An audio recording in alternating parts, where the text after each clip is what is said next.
বিসমিল্লাহির রহমানির রহিম। প্রথম প্রশ্ন, পেটের সমস্যার অজুহাতে সালাত পরিত্যাগ করার বিধান কি? প্যান্টের সমস্যার কারণে অনেক যুবক ভাই বা অনেক বিভিন্ন বয়সের ভাইয়েরা দেখা যায় নামাজ পড়ে, নামাজ পড়তে বললে বলে যে হুজুর প্যান্টে একটু অসুবিধা আছে না এরকম রোগ? পুরুষ মানুষ, সুস্থ মানুষ, ডায়রিয়ার রোগীও না, কিছু না, প্যান্টে কি অসুবিধা হবে? প্যান্টে অসুবিধা হতে কোনো কারণ থাকতে পারে না। প্যান্টে অসুবিধা থাকবে কেন? পেশাব করার পর পবিত্রতা অর্জন করবেন, পানি দিয়ে ধৌত করবেন, পবিত্র করবেন। পেশাব করার পর যদি আপনি পবিত্রতা অর্জন না করেন, আপনাকে সালাত আদায় করতে হবে, সেটা তো আছেই। এছাড়া আপনার পেশাবের ফোঁটা যদি আপনার রানে, আপনার শরীরের কোনো অংশে লাগে, এটা কি আপনার স্বাস্থ্যের জন্য ভালো না খারাপ? অ্যালার্জি হবে, নানা রকমের রোগ বালাই হবে, এটা অপরিচ্ছন্ন, এটা নোংরামি। এই জন্য একজন নামাজি মানুষের চেয়ে পরিচ্ছন্ন পবিত্র কেউ হতে, মুসলমানের প্যান্ট আবার খারাপ হবে কেন? এটা ছোট বাচ্চা যদি বলে যে আঙ্কেল আমার 3 বছর বয়স, আমার প্যান্ট খারাপ, এটা মানা যায়, ঠিক না? ঠিক, ও পানি খরচ করতে যায় না, ভিতরের অবস্থা হলো যে কাপড় খারাপ, এটা বলতেও তো লজ্জা হওয়ার কথা। ভাইরা আমার, নামাজের জন্য কাপড় খারাপ এই অজুহাত আল্লাহর কাছে চলবে। প্যান্ট নষ্ট হলে প্যান্ট পাল্টায় আসেন, কারোর কাছে একটা গামছা নিয়ে গামছা পরে নামাজ পড়েন, সদর ঢাকলেই হলো হাঁটু থেকে, নাভি থেকে হাঁটু পর্যন্ত পুরুষরা। অতএব প্যান্ট খারাপের অজুহাতে নামাজ ত্যাগ করা হারাম, কোন অবস্থাতে জায়েজ, ডবল শাস্তি হবে। নামাজ পড়লেন না, আবার অপবিত্র থাকলেন, অপরাধ দুইটা করলেন। আল্লাহ বলেছেন ওয়াফিয়াবাকা ফাতাহির, কাপড়কে কি করো? পবিত্র করো। যদি আয়াতের অন্যান্য ব্যাখ্যা আছে। অতএব যুবক ভাইরা, নামাজ ত্যাগকারী ব্যক্তি নিজেকে মুসলমান দাবি করার নৈতিক অধিকার। ওমর ফারুক রাদিয়াল্লাহু তাআলা বলেছেন লা হাজ্জা ফিল ইসলামে লিমান তারাকাস সালাহ, যে ব্যক্তি নামাজ পড়ে না, ইসলামে তার কোনো হিস্সা নাই, অংশ নাই, তার কোনো অধিকার নাই নিজেকে মুসলমান দাবি করার নৈতিকভাবে। নামাজ ত্যাগ করলে সে ব্যক্তি ইমানদার থাকে কিনা, এটা নিয়ে ইখতিলাফ আছে ইমামদের মধ্যে। ডেঞ্জারাস একটি বিষয়, ইমান আছে কিনা এটা নিয়ে কথা আছে। অতএব আমাদের সমাজে মানুষ নামাজ তো পড়ে না, আবার পড়তে বললে বা বেশি বললে বলে নামাজ না পড়লে কি হয়েছে, ইমান। ব্যাপারটা এরকম হয়ে গেল যে ব্রাশও করে না, মেসওয়াকও করে না, কিন্তু বলে ব্রাশ মেসওয়াক না করলে কি হয়েছে, আমার মুখ পরিষ্কার আছে। এই দাবিকারী যেরকম মিথ্যাবাদী, নামাজ না পড়ে আবার ইমান আছে দম্ভ ভরে, এই দাবিকারীও সত্যবাদী হতে পারে। দ্বিতীয় প্রশ্ন, বিয়ে করার উদ্দেশ্যে প্রেম করা যাবে কিনা? শরীয়তের দৃষ্টিতে এই ধরনের প্রেমের পরিণতি কি? অনেকে মনে করে যে প্রেম তো বেশিরভাগ হয় টাউটগিরি, বাটপারি, বেশিরভাগ তো হলো শয়তানি উদ্দেশ্যে হয়। তো কেউ মনে করে আসলে কিয়ামত নিকটবর্তী হয়ে গেছে, তো এখন যেই চোরে সব নিয়ে যাওয়ার পরেও মালিকের পকেটে কিছু টাকা রাখে যায়, যে বেচারা অন্তত সকালে উঠে নাস্তাটা করতে পারে, সেই চোর মনে করে যে আমি এই যুগের অনেক বড় নেককার মানুষ। এখন বিবাহ বহির্ভূত সম্পর্ককে আল্লাহ তাআলা হারাম করেছেন, এটা হারাম। এখানে সামাজিক কোনো কমিটমেন্ট থাকে না, কোনো সাক্ষী থাকে না, রেজিস্ট্রেশন, নিবন্ধন, কাবিন থাকে, যার কারণে যা খুশি তা হয়। এই যে আনুষ্কা ধিহানের মতো ঘটনাগুলো এর জ্বলন্ত, হয়তো একটা প্রকাশ হয়েছে, তলে তলে এরকম কত যুবকের জীবন ধ্বংস হয়ে যাচ্ছে, ঠিক না? ঠিক। এই জন্য বিবাহ বহির্ভূত সম্পর্ককে আল্লাহ তাআলা হারাম করেছে। প্রশ্নকর্তা জানতে চেয়েছেন এগুলোর পরিণতি কি? ভাই, পরিণতি হলো, আমি সব জায়গায় বলি, মুরব্বী চাচাদেরকে জিজ্ঞাসা করে দেখেন, 30-40 বছর আগে যারা বিয়ে করেছেন, আজকালকার মতো এই তথাকথিত অবৈধ প্রেমের কোনো অস্তিত্ব তখন খুব একটা ছিল? চাচাদেরকে জিজ্ঞাসা করেন, চাচিদের সাথে তাদের সম্পর্ক যত নিবিড় ছিল, ভালোবাসা যত গভীর ছিল, এখন এই লুতুপুতু প্রেমের নামে অবৈধ সম্পর্ককারী যুবকদের স্ত্রীদের সাথে এই সম্পর্ক। সেদিন পত্রিকায় দেখলাম প্রতিদিন 39টা করে বিবাহ বিচ্ছেদ হচ্ছে, তালাক তরতর করে বাড়ছে, পরিবারগুলো ভেঙে খান খান হয়ে যাচ্ছে, মহারণা 10 লাখ ধরে যাতে তালাক না হয়, ঠিক না? ঠিক। বাবা মা, সমাজ, সবার বিরুদ্ধে গিয়া হইলেও পালায় যাইতে হয়, মাইদ্যর খায়া হইলেও প্রেমে জিততে হয়। এই ট্রেনিং যারা দেয়, ওই লোকগুলোর ব্যক্তিগত জীবনে, পারিবারিক জীবনে দেখেন এগুলোর বেশিরভাগই 10টা 12টা করে বিচ্ছেদ, ঠিক না ঠিক? বোঝা গেল যে অবৈধ সম্পর্কের মাধ্যমে হারামে আরাম আসতে পারে। এখন প্রেম করে সব করে প্রতারণা, এই জন্য যে পাক্কা বিয়ের নিয়তে প্রেম করে সে মনে করে আমার নিয়ত তো ভালো। যদি আরেকজনের গরু নিয়ে আসেন, আপনার নিয়ত ঠিক আছে, নিয়ত কি আছে?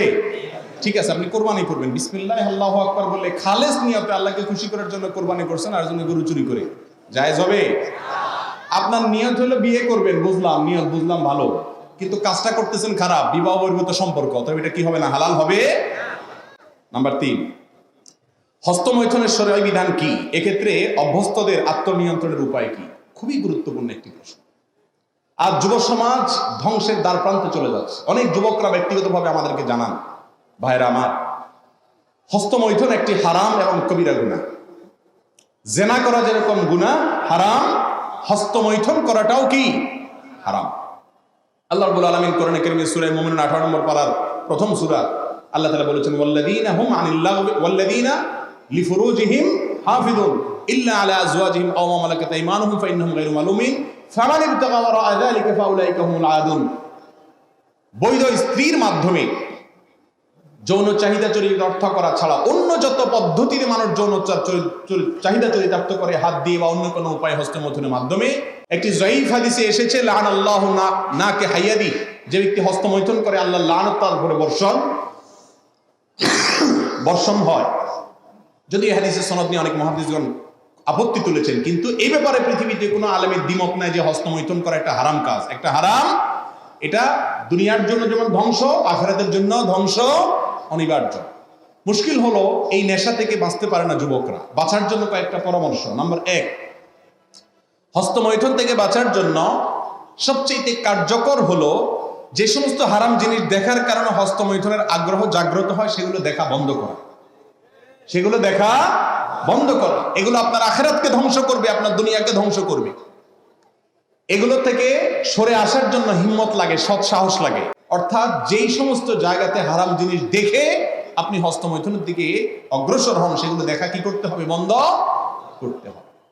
নাম্বার 2, হস্তমৈথুন সাধারণত নির্জনতা ছাড়া হয়, যথাসম্ভব নির্জনতা অ্যাভয়েড করতে হবে। যথাসম্ভব নির্জনতা কি করতে হবে? যাতে একাকী রুমে না থাকেন, কোন একজন বন্ধু যেন থাকে, কোন একজন মানুষ যেন থাকে। একা একা যথাসম্ভব থাকবেন না। রুমে থাকলে দরজা কখনো আটকাবেন না। এক কথা, নির্জনতাকে এড়াইয়া চলবেন। এগুলো নিজেকে সংশোধন করার জন্য সংগ্রাম। নাম্বার 3, আল্লাহর কাছে একটু মনে মনে দোয়া করবেন নামাজের পরে, আল্লাহ আমার ক্ষমতা না নিজেকে নিয়ন্ত্রণ করা, আল্লাহুম্মা আতি নাফসি তাকওয়াহা ওয়া যাক্কিহা ওয়া আনতা খায়রু মান যাক্কাহা। আল্লাহ আমার মনটাকে কন্ট্রোল করা, শয়তানের প্রয়োজনা থেকে আমাকে বেঁচে থাকার মতো শক্তি আপনি দেন, আপনি আমাকে বাঁচায় দেন। আল্লাহর কাছে কি করবেন?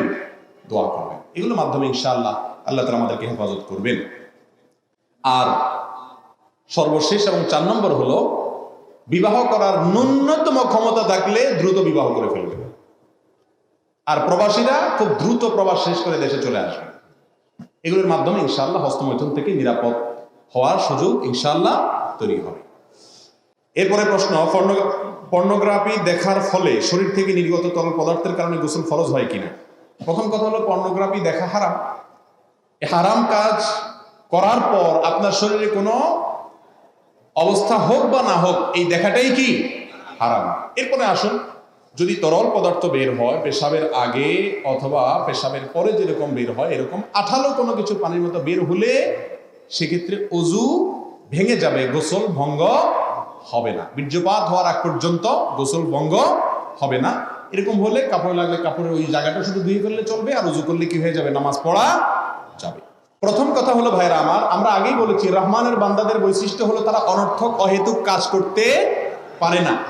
অহেতুক কাজ করা এটা কোনো ইমানদারের বৈশিষ্ট্য হতে, সফল ইমানদারদের বৈশিষ্ট্য সম্পর্কে আল্লাহ তাআলা কোরআনে কারীমে 18 নম্বর পারা সূরা মুমিনুনে বলেছেন, ওয়াল্লাযীনা হুম আনিল লাগবি মুরিদুন, যারা অনর্থক কাজ থেকে কি করে? বেঁচে থাকে। এই জন্য অনর্থক কাজ থেকে বেঁচে থাকতে হবে। গেম খেলা এটা কি অর্থবহ কাজ না অনর্থক কাজ? কিন্তু আজকাল অনেক সময় গেম খেলে পয়সা কামানো যায়, এটাকে একেবারে অনর্থক বলা যায় না। কিন্তু এই পদ্ধতিতে অর্থ কামাইকে ইসলাম সমর্থন করে। এটা আর্থসামাজিক উন্নতির জন্য তেমন কোনো ভূমিকা রাখে না, এটা প্রোডাক্টিভ কোনো কাজ না, এটা জীবনকে শেষ করে দেয়। ভাইরা আমার, যেই খেলা দেখার পরে আরো অলসতা তৈরি হয়। লুডো আমরাও ছোটবেলায় যে খেলি নাই তা তো না, কিন্তু লুডো খেলার পরে মনে প্রশান্তি অনুভব হয় না, আরো অস্থির লাগে। হারলে তো মনে হয় যে দুনিয়াটা শেষ করে ফেলি, আরো অবস্থা খারাপ, তাই না? এই জাতীয় গেমস মোবাইলে হোক, আপনার লুডো জাতীয় হোক, এগুলো খেললে মনের ভিতরে আরো অস্থিরতা তৈরি হয়। ইসলাম খেলাকে সমর্থন করে, ফিজিক্যাল খেলা, দৌড়াদৌড়ির খেলা, সতর ঢেকে ফুটবল খেলেন, কোনো টাকা নিজেরা লেনদেন করা ছাড়া, ক্রিকেট খেলেন এডিকশন ছাড়া, হারাম কোনো কাজ না করে, শুধুমাত্র শরীরের কসরতের জন্য যদি কোনো খেলা খেলেন, সেগুলোর মাধ্যমে শরীরের মধ্যে স্ফূর্তি আসে, কর্মস্পৃহা তৈরি হয়, মনটা প্রফুল্ল হয়। আধা ঘন্টা ফুটবল খেলেন, কোনো হারাম লেনদেন টেনদেন ইত্যাদি ছাড়া, সকল হারাম বাদ দিয়ে ফুটবল খেলেন, খেলার পরে দেখবেন নিজের ভিতরে একটা ফ্রেশনেস অনুভব হবে। এই জন্য ফিজিক্যাল খেলা ইসলামে কি আছে? জায়েজ আছে, শর্ত সাপেক্ষে। আর এই জাতীয় পাবজি গেম, নামই হলো পাবজি। এখন কি কারণে পাবজি অজেত আসমিয়ার নামের কারণ যায় না, তবে পাপ আছে শুরুতে, অতএব এটা হালাল না হারাম জিজ্ঞেস করার দরকার থাকে। আর দ্বিতীয় কথা হলো যে এই যে পাবজি, ফ্রি ফায়ার, এই সমস্ত গেমগুলোর ভিতরে অনেক শিরকের উপাদান আছে। সব মিলিয়ে এটা কোনো মুসলমানের জন্য খেলা কি নাই? যুবক ভাইরা, সময় কাটানোর জন্য আপনারা গেম খেলেন, আমি জানি যে সময় কাটে না। আপনাদের হাতে এত সময়, যে সময় কাটানোর জন্য গেম খেলা লাগে। আর সাহাবায়ে কেরামের এত অল্প সময় ছিল যে রাসূলের কাছে বলতে, ইয়া রাসূলুল্লাহ কদ কাসুরা আমারুল ইসলামের কদ কাসুরা আলাইনা, ইসলামের এত কাজ ইয়া রাসূলুল্লাহ কখন আমরা করে শেষ করবো, এটা সংক্ষেপ করে দেন। রাসূল আকরাম সাল্লাল্লাহু আলাইহি ওয়াসাল্লাম সংক্ষিপ্ত রূট বলে দিতেন। আর আমাদের হাতে এত সময় যে নামাজ পড়ে, রোজা রেখে, হজ, যাকাত, প্রতিদিন এক পারা কোরআন তেলাওয়াত, ইসলাম শোনা শিখা সব করার পরে আরো এত হিউজ সময় যে পাবজি গেম খেলে সময়টা কাটাইতে হয়। এলাকার অধিকাংশ তরুণ প্রযুক্তির অপব্যবহারের কারণে এ ধরনের পর্নোগ্রাফিতে আসক্ত। আমরা কতিপয় যুবক সমষ্টিগতভাবে বিষয়টি নিয়ে সদ্য যে কাজ করছি, এবারে আপনার পরামর্শ, দিক নির্দেশনা কামনা করছি। পর্নোগ্রাফি নিয়ে পরামর্শ চাচ্ছেন ভাই, আমরা হস্তমৈথুন নিয়ে যে পরামর্শগুলো দিয়েছি, সেই পরামর্শগুলোই এখানে রিপ্লেস করবেন এবং অবশ্যই নেককার বন্ধুদের সাথে থাকবেন। বিশেষ করে যুবক ভাইদেরকে বলছি, যে বন্ধু আপনার হারাম থেকে বাঁচতে শিখে, খুব কঠিন, এবং সব এরকম যুবকের সংখ্যা খুবই কম। আল্লাহ বলেছেন, ইয়া আইয়ুহাল্লাযীনা আমানুত্তাকুল্লাহ ওয়া কুনু মাআস সাদিকিন, হে ঈমানদাররা তাকওয়া অবলম্বন করা, তার উপায় হলো সত্যবাদী বা ভালো মানুষদের সাথে থাকো। অতএব এই পর্নোগ্রাফি থেকে দূরে সরে আসার জন্য ভালো পরিবেশ, নেককারদের সান্নিধ্য, ভালো মানুষদের সাথে থাকার কোনো বিকল্প হতে পারে না। কোনো ব্যক্তি যদি অনেকের কাছে ঋণ চেয়ে ঋণ না পাওয়ার পর সুদের দ্বারস্থ হয়, তাহলে ওই সব মানুষ গুনাহগার হবে কিনা যাদের কাছে টাকা থাকার পরও ঋণ দেয় নাই? খুবই দরকারি একটি প্রশ্ন। ভাইরা আমার, কেউ ঋণ চাইলো, আপনার কাছে টাকা আছে কিন্তু আপনি দেন নাই, বেচারা বাধ্য হয়ে সুদে ঋণ নিতে হয়েছে, তাহলে সেক্ষেত্রে আপনি গুনাহগার হবেন কিনা? উত্তর হলো, যদি ওই লোককে ঋণ না দেওয়ার কোনো যৌক্তিক কারণ না থাকে, সম্পদের মোহে মায়ায় আপনি ঋণ দেন নাই, তাহলে তো আপনি অবশ্যই আল্লাহর কাছে কিছু না কিছু দায় আপনার থাকবে। তবে এর কারণে আপনি হারাম কাজ করেছেন এবং তার সুদের দায়ভার পুরো আপনাকে বহন করতে হবে এমন কোনো কথা নাই। কারণ ইসলামে ঋণ দেওয়াটাকে ফরজ করা হয়, কিন্তু ঋণ দেওয়া অনেক বড় ইবাদতের কাজ। কোন কোন ক্ষেত্রে কোন কোন হাদিসে আসছে যে দানের চাইতে পর্যন্ত বেশি সওয়াব হয় কিসে? ঋণ দিলে। কোন কোন ক্ষেত্রে এই জন্য ঋণের কালচারটা আবার ফিরে আসতে হবে। এই যে গ্রামে গঞ্জে সুদের বিশাল বড় প্রচলন, অহরহ প্রচলন, এগুলার অন্যতম বড় কারণ হলো হালাল ঋণ দেওয়ার সিস্টেম আজ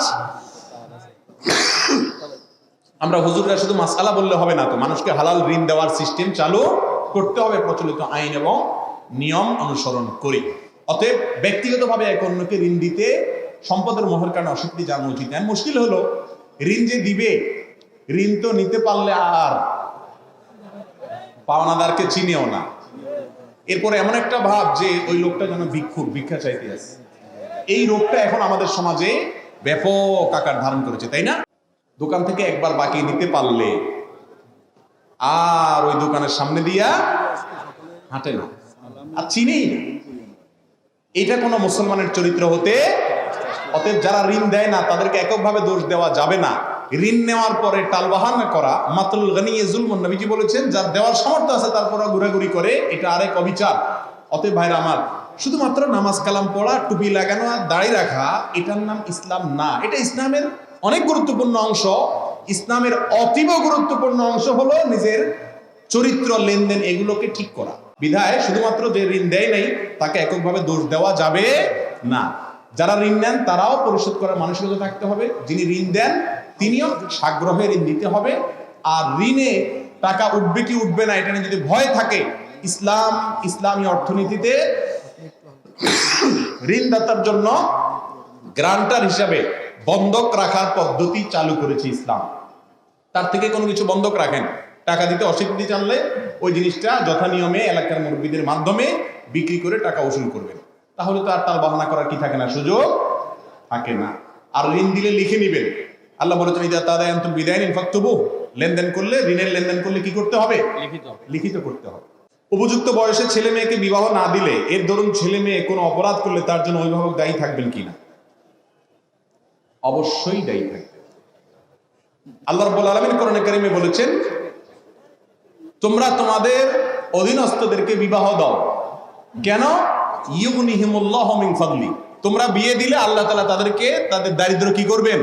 দূর করে দিবেন। মুরব্বীরা বিয়ে দেন না, বলে যে নিজের পায়ে নিজে দাঁড়াও আগে। আমি সব সময় বলি, যুবক কি আরেকজনের পায়ে দাঁড়ায় আছে নাকি? এরপরে বলে নিজের পায়ে দাঁড়া। আরে বাবা, ও তো নিজের পায়ে দাঁড়ায় আছে, মাশাআল্লাহ। নিজের পায়ে দাঁড়ানোর এটা ডেফিনিশন কি, এটা এক একজনের কাছে এক এক রকম। কারোর কাছে লক্ষ লক্ষ টাকার মালিক হলে তারপরে যায় নিজের পায়ে দাঁড়ানো। মনে রাখবেন, বিবাহ করার জন্য কি দরকার? মহারণা দেওয়ার মতো, মিনিমাম মহারণা দেওয়ার মতো কোনো যোগ্যতা থাকা, অর্থনৈতিক, এবং স্ত্রীকে ডাল ভাত খাওয়ানোর মতো ক্ষমতা থাকা। রিক্সা চালালে তো ডাল ভাত খাওয়ানো যায়, এইটুকু ক্ষমতা থাকলেই তার বিয়ে করা জায়েজ আছে। আর এটারও যার ক্ষমতা নাই সে রোজা রাখবে। আজকাল মুরব্বীরা ছেলেদের মেয়েদের বিয়ে দিতে দেরি করতে করতে করতে করতে এত বেশি দেরি করে ফেলেন যে তারা তলে তলে অনেক হারাম সম্পর্ক করে। অবশ্যই এর দায়ভার মা বাপ এড়াতে পারবেন। বিবাহের অন্যতম উদ্দেশ্য হল চরিত্রের সংরক্ষণ, হেফাজত। অতএব চরিত্র যদি সন্তানের নষ্ট হয়, মা বাবার অবহেলার কারণে মা বাবা আরো পয়সা চায়, পয়সাওয়ালা চায়, তাহলে সেক্ষেত্রে অবশ্যই মা বাবার কি হবে? গুনাহ।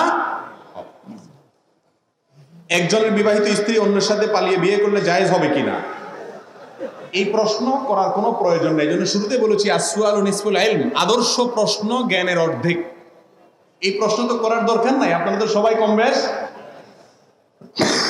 একজনের বউ আরেকজনের বিয়ে করলে এটা জায়েজ হওয়ার কোনো কারণ থাকতে পারে? কোনো কারণ থাকতে পারে না। যতক্ষণ পর্যন্ত কারোর সাথে বৈবাহিক বন্ধনে আবদ্ধ আছে, বিশেষ করে অনেক প্রবাসীর ক্ষেত্রে এরকম হয়, যদি চলে যায় ওখানে যত বিয়ে পড়াক না কেন, মক্কা শরীফের ইমাম সাহেব এসেও যদি বিয়ে পড়ান, বিয়ে হবে? হারাম হবে, জিনা হবে। আল্লাহ তাআলা আমাদের বুঝার তৌফিক দান করুন। নামাজে বুকে হাত বাঁধলে এবং আমিন জোরে বললে অনেকে এটাকে ফিতনা বলে, তাহলে ফিতনা আসলে কাকে বলে? ভাই, নামাজে জোরে আমিন বলা এটা বিভিন্ন হাদিস দ্বারা প্রমাণিত আছে। হাদিসের উপর আমল করলে সেটা ফিতনা হতে যাবে কেন? হ্যাঁ, ফিতনা তখন হবে আপনি যদি, যে আস্তে আমিন বলছে, আস্তে আমিন বলার সপক্ষেও বিশুদ্ধ হাদিস আছে। আপনি যদি বলেন যে না তোমার নামাজ হয় না, তুমি রাসূলের তরিকা নামাজ পড়ো না, এই সমস্ত কথা বলে যদি বিশৃঙ্খলা করেন, তাহলে সেক্ষেত্রে সেটা অবশ্যই কি হবে? ফিতনা হবে। আমরা আজকাল অসহনশীল হয়ে গেছি ভাইরা। আমাদের মসজিদগুলোতে সুদখোর, ঘুষখোর, টিনচোর, গমচোর, সব ধরনের অপরাধীরা আসতে পারে, সবার জন্য উন্মুক্ত। কিন্তু কেউ জোরে আমিন বললে বা বুকে হাত বাঁধলে বলে যে তুই মসজিদে আসবি। অনেক মসজিদে এই রোগটা আছে না নাই? একই বাড়াবাড়ি বিপরীত দিক থেকেও বা সব পক্ষ থেকেই কম বেশ হয়, কেউ কম করে বেশি করে। ভাইরা আমার, এই সীমা লঙ্ঘন করা ইসলামে জায়েজ। যে ভাই কোন হাদিসের উপর আমল করছে তাকে অ্যাপ্রিসিয়েট করা উচিত। অনেক যুবক নামাজই পড়ে না, তাদের ব্যাপারে আপনার কোনো মাথা ব্যথা নাই। ওই বেচারা হাদিসের উপর আমল করছে, তার বিরুদ্ধে লাগছেন। আপনার বিবেককে জিজ্ঞাসা করেন আপনি কোনো ভালো কাজ করছেন না অন্যায় কাজ করছেন। এটা কখনো ভালো কাজ হতে পারে না। সেই সাথে যুবককেও খেয়াল রাখতে হবে যে ওলামাদের বিরুদ্ধে অথবা ইমাম সাহেবদের বিরুদ্ধে অথবা মুসল্লিদের বিরুদ্ধে খেপিয়ে তোলার মতো মূর্খতা সুলভ কাজও যেন না হয়। ভাগ্য যদি নির্ধারণ হয়েই থাকে, তবে আমরা কেন আল্লাহর কাছে হায়াত, রিজিক, সুস্থতা কামনা করি? এই জন্য কামনা করব যে ভাগ্যে কি লেখা আছে আমরা জানি না। ভাগ্য হলো বিশ্বাসের বিষয়। আমার বিশ্বাস থাকবে হবে সেটাই যেটা আল্লাহ চাইবেন। কিন্তু তাই বলে আমি চেষ্টা না করে বসে থাকবো? আমাকে চেষ্টা করতে হবে। ভাগ্যের জায়গায় ভাগ্য বিশ্বাস করবে। এক হুজুরকে এরকম ধরছে আটকানোর জন্য। বলে যে হুজুর, ও নামাজ পড়ে না। বলে যে নামাজ পড়ে না কেন? বলে হুজুর, আমি তো আসলে নামাজ পড়তে চাই, যেহেতু আল্লাহর হুকুম ছাড়া কিছুই হয় না, এই জন্য আমি আসলে মসজিদে যাচ্ছি না। আল্লাহ আমার নামাজে নেওয়ার মনে হুকুম নাই, আমার ভাগ্যে লেখা আছে আমি এখন শুয়ে থাকবো, এই জন্য আমি শুয়ে আছি। হুজুর বেচারা তো কোনো জবাব দিতে পারে নাই, নামাজের টাইম এসে চলে গেছে। পরে সকালবেলায় ও যখন উঠে প্যান্ট শার্ট করে হাঁটা দিচ্ছে, কলার ধরছে, কয় চান্দু কই যাস? কয় অফিসে যাই। শো, আল্লাহর প্রতি এত বিশ্বাস তোর যে আল্লাহর কথা হুকুমের বাইরে কিছুই হয় না, তুই শুয়ে থাক, আল্লাহর হুকুমের বাইরে কিছুই হবে। তো বোঝা গেল যে এগুলো সব সুবিধাবাদী কথাবার্তা। ভাগ্যের ভালো মন্দ সবকিছু আল্লাহর নিয়ন্ত্রণে, ঠিক আছে, কিন্তু আমাকে সেই আল্লাহই বলেছেন কি করতে? ফাইদা কুদিয়াতিস সালাতু ফান্তাশিরু ফিল আরদি ওয়াবতাগু মিন ফাদলিল্লাহ, আল্লাহর রিজিক তালাশ করো। আর হাদিসে আসছে দোয়ার মাধ্যমে আল্লাহ তাআলা কিছু কিছু ভাগ্য পরিবর্তন করেন। এজন্য দোয়া এবং চেষ্টা ঠিকই চালাতে হবে। মহারণা আদায় না করে অনেক দাদা দাদিরা বয়সী হয়ে মারা গেছেন, তাদের উপরে শরীয়তের হুকুম কি? মহারণা পরিশোধ করে যেতে হবে। স্ত্রীর মহারণা ছাড়া যদি কেউ মৃত্যুবরণ করেন, কিয়ামতের দিন সেই স্ত্রী তার বিরুদ্ধে বাদী হয়ে আল্লাহর কাছে মামলা করবে, কারণটা তার পাওনা অধিকার আদায় করেন না আপনি। এই জন্য যদি ময়মুরব্বী মারা যেয়ে থাকেন, নাতি হিসাবে আপনার মায়া হয়, হারে আমার দাদা দিছে না দিছে, তো মহারণা ওই টাকাটা দাদার পক্ষ থেকে দান করে দিবেন, অথবা দাদির পক্ষ থেকে দান করে দিবেন, যেন আল্লাহ তাআলা তাকে কি করে? মুক্ত করে দেয়। বাকি তাদের কি অবস্থা হয়েছে না হয়েছে, তারা কেউ কাউকে মাফ করে দিচ্ছেন কি দেন, তাদের ব্যাপার। আপনি নাতি হিসাবে নিশ্চয়ই দাদা দাদিদের মহারণা 10 টাকা 20 টাকার বেশি ছিল না, তো 20 টাকা দান করা কোনো ব্যাপার না, তো খুব সহজে দাদা দাদিকে মুক্ত করতে পারবেন ইনশাআল্লাহ। আজ বাংলাদেশে এত সমস্যা হওয়ার পরেও সকল আলেমরা কেন ঐক্যবদ্ধ হচ্ছেন না? ভাই, আলেমরা বেশিরভাগ বিষয়ে ঐক্যবদ্ধ আলহামদুলিল্লাহ। বাংলাদেশে 6 ওয়াক্ত নামাজের কথা বলা আলেম আছে কোনো? জোহরের নামাজ 6 রাকাতের পক্ষে কোনো আলেম আছে? শুধুমাত্র অনৈক্যগুলোকে অনেকে বড় করে দেখায়। আমি যে দেখি যে 99% বিষয়ে সবাই এক। অমিলের বিষয়গুলা বেশি না কম? কম। এই কমটাও দূরত্বটা কমে যাবে। আপনাদের একটা দায়িত্ব আছে, আর সবচেয়ে বেশি দায়িত্ব ক্যামেরা আলাদের। বলবো কোথায় আমি কি ওয়াজ করলাম না করলাম, আমি কারণ নামও নেই, ইশারাও দেই না, আমার মাথায়ও নাই, ভিডিও কাইটা তার সাথে লাগাই দিলেন। কাজটা কি হালাল না হারাম?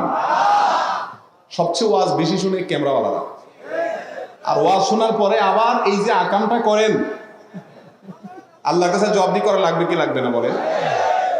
ওলামায়ে কেরামের একজনের সাথে আরেকজনকে বাঁধানোর জন্য ভক্তদের দায় অনেক বেশি। আমার ভক্ত ওনার 14 গোষ্ঠী উদ্ধার করতেছে, আছে না নেই? ওনার ভক্ত আবার আমার 14 গোষ্ঠী উদ্ধার করতেছে। কিয়ামতের ময়দানে আল্লাহর কাছে যখন আপনি ধরা খাবেন, গালি দেওয়া কি হালাল কাজ না হারাম কাজ? আপনি যখন গালি দিলেন, ওনার ছবি বিকৃত করলেন, কিয়ামতের দিন আমি কি আল্লাহর কাছে যাই বলবো, আল্লাহ এটা আমার ভক্ত, নিজের আমল নিজেকে বাঁচাবে, আল্লাহর রহমত ইনশাআল্লাহ। অতএব ওলামাদের মধ্যে ঐক্য সৃষ্টি হোক যদি চান, কাউকে ভক্তি করেন ভালো কথা, অন্যের বিরুদ্ধে বিষোদ্গার করতে যাবেন সোশ্যাল মিডিয়াতে, ফেসবুকে, কোথাও লেখালেখি করবেন না। এটা আপনাদের দায়িত্ব, মানতে পারবেন ইনশাআল্লাহ? আর আমার ইউটিউবার ভাইরা বললেও লাভ হবে কিনা আল্লাহ জানে ভালো। আপনারা এই যে ভিডিও কাটাকাটি করা, ভাই ভিউ একটু বেশি হবে, কিন্তু আল্লাহর কাছে যাওয়া লাগবে না, সেটা মাথায় রেখে। অ্যাডসেন্স করে পয়সা হয়তো কয়টা একটু বেশি পাবেন, বুঝলাম, কিন্তু এটা কারণে আল্লাহর কাছে জবাবদিহি করতে হবে কি হবে না? আল্লাহ আমাদেরকে সবাই তার ভয় অন্তর ধারণ করার তৌফিক দান করুন। আমিন। ফজরের আজানের আগে কোরআন তেলাওয়াত, দুরূদ শরীফ পড়া যাবে কিনা, বা গজল বলা যাবে কিনা? আজানের আগে কোনো কিছু বলার কোনো নির্দেশ ইসলামে? ইসলাম হলো মুহাম্মদ রাসূলুল্লাহ সাল্লাল্লাহু আলাইহি ওয়াসাল্লাম যেভাবে করতে বলেছেন সেটা করার নামই কি? মন গড়া কোনো কিছু করলে সেটার নাম কি হবে না? ইসলাম হবে। আর সকল বিদআতের ঠিকানা কোথায়? জাহান্নাম। এটা করা যাবে না। আজানের আগে কোনো কিছু বলতে হয় নাই, বলা হয় নাই। আজানের পরে দোয়া বলবেন, দুরূদ পড়বেন। অবসর ভাতা সুদ হবে কিনা? অবসর ভাতা সুদ হতে যাবে কেন? অবসর ভাতা জায়েজ আছে। তবে অবসর ভাতাকে বিভিন্ন স্কিমে আপনি যদি লাগান সেটা সুদ হওয়ার প্রশ্ন আসতে পারে, কিন্তু অবসর ভাতা এটা সুদ নয়। বিবাহের পর একদিন সংসার করার পর জানতে পারলে সৎ ভাই বোন এখন ইসলামের বিধান কি? আর এটা তো আগে থেকে জানা উচিত ছিল, এটা ত্রুটি হয়েছে। যদি এটা পরে জানা যায় সঙ্গে সঙ্গে বিচ্ছিন্ন হয়ে যেতে হবে, কারণ সৎ ভাই বোনের সাথে বিবাহ কি নাই? জায়েজ নাই। ইসলামের দৃষ্টিকোণ থেকে বিয়ের আগে তো প্রেম করা হারাম, কিন্তু যারা প্রেম করে বিয়ে করে তাদের বিয়ে কত পার্সেন্ট হালাল? ভাই এটা তো উত্তর আমরা দিয়ে ফেলেছি। তারপরে শুধু এটুকু বলি যে বিবাহ যদি করে, অনেকে মনে করে আপনার কালো টাকা সাদা করার একটা সিস্টেম আছে না, যদি বিয়ে করেন তাহলে বিয়ে করছেন ভালো কথা, কিন্তু আগে যে আকাম কুকাম করছেন সেটা বিয়ের কারণে মাফ হবে। জামাই বউ দোনোজন আল্লাহর কাছে চোখের পানি ফেলে মাফ চান আর লজ্জিত হন। নির্লজ্জের মতো হারাম কাজ করেছেন, আল্লাহর কাছে মাফ চাইতে হবে। বিয়ে করলে আগেরটা কি হয়ে যাবে না? হালাল হয়ে যাবে না, তাও বিবাহ হয়ে যাবে, সমস্যা নেই। ধূমপানের ক্ষতি কি কি? ধূমপান করা কি হারাম? ধূমপান মানুষের স্বাস্থ্যের জন্য ক্ষতি করা, ইসলামের জন্য ক্ষতিকর কোনো কিছু মানুষের গ্রহণ করা, খাওয়া জায়েজ নাই। আল্লাহ বলেছেন আতুল কবিয়াদি বলে তাহলে নিজেদেরকে শেষ করিও না। ধূমপান এটা ক্ষতিকর কিছু নেওয়া জায়েজ নাই। টাকা ফিক্স করে এসে বয়ান করাটা কতটা জায়েজ? ভাই এটা তো আমি দেখি নাই, প্রশ্নটা দেখলে হয়তো উত্তর দিতাম না। বলে উত্তর কেন দিতেন না? কারণ হলো যে কাজে টাকা নেওয়া জায়েজ সে কাজে চুক্তি করাও নাজায়েজ হলে নেওয়াও জায়েজ হবে না, চুক্তি করাও কি হবে না? জায়েজ হবে। মৌলিকভাবে ওয়াজ মাহফিলে আসার আগে টাকার চুক্তি করা, না দিলে ঝগড়াঝাটি করা, এটা কোনো আলেমের, ইসলাম প্রচারকের শান হতে পারে না। রাসূল আকরাম সাল্লাল্লাহু আলাইহি সাল্লাম তো দিন প্রচার করতে গিয়ে মাইর খাইছেন। আপনারা তো আমাদেরকে একটু ভাত তরকারিও দেন ভালো ভালো, আলহামদুলিল্লাহ, আবার পয়সাও দেন, সেখানে চুক্তি করতে হবে কেন? কিন্তু মুশকিল হলো চুক্তিটা আসলে অনেক সময় সাদে করে না। আমি চট্টগ্রামে এক জায়গায় গেছি, অনেক ভেতরে, মাহফিল টাহফিল সব শেষ করে আমার এসে বাসে উঠে গোসাবা দিয়ে হুজুর যান, বাসের ভাড়াও যদি না দাও, আমার তো প্রতিদিন মাহফিলে যাওয়া লাগে, তো আমি বাপদাদা জমি বেঁচে এসে মাহফিল করবো নাকি? এখন মুশকিল হলো যে আয়োজকরাও অনেক সময় দায়িত্বশীল আচরণ করেন না, আবার আলেমরাও আলেমের শানের থেকে বাইর হয়ে যান, এটাকে পয়সা কামানোর মাধ্যম বানায় ফেলছে। এটা কখনো কোনো আলেমের শান হতে, আমি তো বলি যে এক জায়গায় কম দিলে আরেক জায়গায় একটু বেশি দিয়েছে, আলহামদুলিল্লাহ গড়ে সমান হয়ে যাবে, কিন্তু আয়োজকদেরও দায়িত্বশীল ভূমিকা রাখা উচিত। অনেক ওলামা একরাম দেখা যায় যে ওয়াজ মাহফিল করতে গিয়ে, কয়দিন আগে কোন আলেম জানি গাড়ি অ্যাক্সিডেন্ট করে, নতুন গাড়ি শেষ হয়ে গেছে, সাদিক আজহারি সাহেব না, এরকম অনেক ওলামা একরাম আছে। মৌলানা হাসান জামিল সাহেব একবার দেখলাম যে মাহফিল থেকে আসার সময় গাড়ি শেষ হয়ে গেছে, এটা গাড়ির দাম কত? এই জন্য মাহফিলের আয়োজকরাও দায়িত্বশীল ভূমিকা রাখা উচিত। মাহফিলের নাম দিয়া লাখ লাখ টাকা উঠাইয়া হুজুরের কোন রকম বিদে ডেকে বাকিগুলো ভাগযোগ করে নিয়ে নিলেন, অথবা বাকিগুলো দিয়ে অন্য কোনো কাজ করলেন। ভালো করে শুনে রাখেন, মাহফিল আয়োজকরা অনেক সময় টাকা উঠাইয়া, টাকা বাঁচায়, ইচ্ছাকৃত টাকা বাঁচাইয়া, লাগবে 2 লাখ উঠাইলেন 5 লাখ, বাকি 3 লাখ আপনি অন্য তথাকথিত ভালো কাজ করলেন, এটা কিন্তু জায়েজ। প্ল্যান করেছেন, মানুষ থেকে নিয়েছেন, মাহফিলের কথা বলে আপনার উদ্দেশ্য হলো 10 টাকা খরচ করে 20 টাকা বাঁচাবো, আমার অন্য কোনো টার্গেট আছে, এটা হলো প্রতারণা, এটা জায়েজ নাই। অতএব শুধুমাত্র হুজুরদের বিরুদ্ধে মাসালা ঢুকাই দিলেন, আয়োজকদের বিরুদ্ধে 2-4টা বলেন। আল্লাহ আমাদের সবাইকে আল্লাহর ভয় অন্তরে লালন করার তৌফিক দান করুন। তবে এইভাবে টাকা হাঁকাইয়া এবং এটা নিয়ে বার্গেনিং করে, বাড়াবাড়ি করে ওয়াজ মাহফিল করা কোনো আলেমের শান হতে পারে না। আমি আপনার কাছে জানতে চাই, যারা বিভিন্ন কোম্পানির কাছ থেকে, ডাক্তাররা বিভিন্ন কোম্পানির কাছ থেকে নগদ টাকা উপঢৌকন গ্রহণ করার বিনিময়ে ওই কোম্পানির প্রোডাক্ট লিখেন, এটা শরীয়ত সম্মত কিনা? এই বিষয়ে আমাদের একটা ভিডিও আছে, এটা দেখে নিতে পারেন। সংক্ষেপে শুধু এটুকু বলি, ডাক্তারদের জন্য ঔষধ কোম্পানি গ্রহণ করার একমাত্র পদ্ধতি হলো, নতুন একটা প্রোডাক্ট কোনো কোম্পানি বের করেছে, ডাক্তারকে সেটা পরিচিত করার জন্য স্যাম্পল দিয়েছে, এটুকু জায়েজ হতে পারে। কিন্তু আমাদের দেশে যেটা হয় আমরা জানি, এই বিষয়ে আমি একটা ভিডিওতে কিছু কথা বলেছি, বলার পরে বাংলাদেশের একজন এনবিআর এর একজন কমিশনার, উনি আমাকে ফোন করে বলতেছেন, ভাই আপনার ভিডিওটা হয় নাই। আমি বললাম কেন? বলে যে আপনি প্রকৃত অবস্থা যদি জানতেন আরে কড়া করে বলতেন। উনি বললেন যে আমি এক ওষুধ কোম্পানির মালিককে ডাকে আনছি আমার অফিসে, এনে মায়ের ছাড়া বাকি সব কিছু তাকে দিছি, কারণ আমার ওয়াইফের একটা অ্যান্টিবায়োটিক কিনতে গেছি 95 টাকা করে, আমি খোঁজখবর নিয়ে দেখলাম যে ওইটা কস্ট মাত্র 15 না 20 টাকা, আর বাকিগুলো যাই হলো এই উৎকোচ ডাক্তারদেরকে এমনি সেমনি দিতে দিতে গরিব রোগীদের ক্ষতি হয়। একজন ডাক্তার তিনি প্রেসক্রিপশন করার বিনিময়ে আমার কাছ থেকে যে ফি নিয়েছেন, এর কারণে তিনি বাধ্য আমাকে সুপরামর্শ দিতে। তিনি তলে তলে যদি ঔষধ কোম্পানির রিপ্রেজেন্টেটিভের কাজ করেন, ঔষধ বেচার ধান্দায় থাকেন, তাহলে এটার নাম প্রতারণা, এটা জায়েজ নাই। আল্লাহু আকবার উচ্চারণ করার সময় আকবরের রাকে টেনে পড়া ঠিক হবে কিনা? না, ঠিক হবে কেন? তাজবিদের সাথে বলতে হবে আল্লাহু আকবার, আল্লাহু আকবার, এরকম বলা যাবে না। অনিচ্ছাকৃত হয়ে গেলে অসুবিধা নাই, কিন্তু শুদ্ধটা শেখার চেষ্টা করতে হবে। ইসলামের দৃষ্টিতে হালাল কোনো খেলাধুলা আছে কিনা এটা আমরা বলেছি, কোন খেলাধুলা হালাল হারাম। বাবার 3 সন্তানের মধ্যে প্রথম সন্তানের নামে কিছু জমি বাবা লিখিত দেওয়া হয়েছে, বাকি 2 সন্তানকে কিছু সম্পত্তি ওসিয়ত করে গেছে। বাবা মারা যাওয়ার পর বড় সন্তান ওসিয়ত মানতে রাজি না। এই সমস্যার ইসলামিক সমাধান কি হবে? বাবা যদি জীবদ্দশায় একটা সন্তানের নামে ওসিয়ত করে যান যে তাকে এই সম্পদটা তোমরা দিও, তাহলে বাবা হারাম কাজ করেছেন, বাবা হারাম কাজ করেছেন। নোমান ইবনে বাশীর রাদিয়াল্লাহু তাআলা আনহু বাবা তার এক সন্তানকে কিছু সম্পদ দিয়েছেন, এসে রাসূলের কাছে বলছেন, ইয়া রাসূলুল্লাহ, আমার অমুক ছেলে কেটে দিছি। তিনি বলেছেন, তোমার তো আরো সন্তান আছে, সবাইকে সেভাবে দিয়েছো সমানভাবে? বলি, ইয়া রাসূলুল্লাহ, দেই নেই। তখন বলেছেন, ইত্তাকুল্লাহ ওয়া আদিলু বাইনা আওলাদিকুম আও আবনাইকুম, আল্লাহকে ভয় করো এবং সন্তানদের ব্যাপারে ন্যায়নিষ্ঠ আচরণ করো। কিয়ামতের ময়দানে আল্লাহর কাছে দাঁড়াইতে হবে। এমনকি যে ছেলে আপনার বেশি আদর করে, বেশি খেয়াল করে, ওর জন্য আপনি বেশি জমি দিলে লিখে দিবেন, সেটাও কি হবে না? জায়েজ হবে না। কারণ আপনার ঘরে জন্মগ্রহণ করার কারণে তার অধিকার হয়ে গেছে আপনার সম্পদে ভাগ পাওয়া। কেউ যদি আপনার সাথে সদাচরণ করে, আল্লাহর কাছে সে উত্তম বিনিময় পাবে, কেউ করে না সে শাস্তি পাবে। কিন্তু জমি আপনি দেওয়ার ক্ষেত্রে, সম্পদ দেওয়ার ক্ষেত্রে হেল্পের করতে পারবেন না। অতএব বাবার এই ওসিয়ত মানা কোনো জরুরি না। রফিল আদান করা সুন্নত, কিন্তু ইমাম সাহেব যদি রফিল আদান না করেন, মুক্তা যদি রফিল আদান করেন, কোনো গুনাহ হবে কিনা? কোনো অসুবিধা নেই। ইমাম কোনো সুন্নত না পালন করলে মুসল্লি যে করবেন এমন কোনো কথা নাই। জানাজায় দাঁড়িয়ে ইন্নী ওয়াজ্জাহাতু পড়া জায়েজ আছে কিনা? জানাজা বলতে জায়নামাজে বোধহয় বলছেন। জায়নামাজে দাঁড়ানোর দোয়া হলো ইন্নী ওয়াজ্জাহাতু, এটা আমাদের দেশে প্রচলিত আছে। ইন্নী ওয়াজ্জাহাতু এটা হলো দোয়ায়ে ইস্তিফতা সানা, সুবহানাকাল্লাহুম্মার জায়গায় কি পড়বেন? ইন্নী ওয়াজ্জাহাতু পড়বেন পারলে, কিন্তু জানামাজে দাঁড়ানোর কি নাই, আলাদা কোনো দোয়া নাই। এটা বগদাদি কায়দাতে আছে বা বিভিন্ন বই পুস্তকে আছে, কোরআন হাদিসে কোথাও নাই। আমাদের দেশে মেয়ে বিবাহ দেওয়ার পরে বিভিন্ন সময়ে নানান ধরনের উপঢৌকন পাঠানো হয়, যেমন শীতের নাস্তা, কোরবানি, গরুর মাংস, মশলা ইত্যাদি। এগুলো সম্পর্কে কি বলবেন?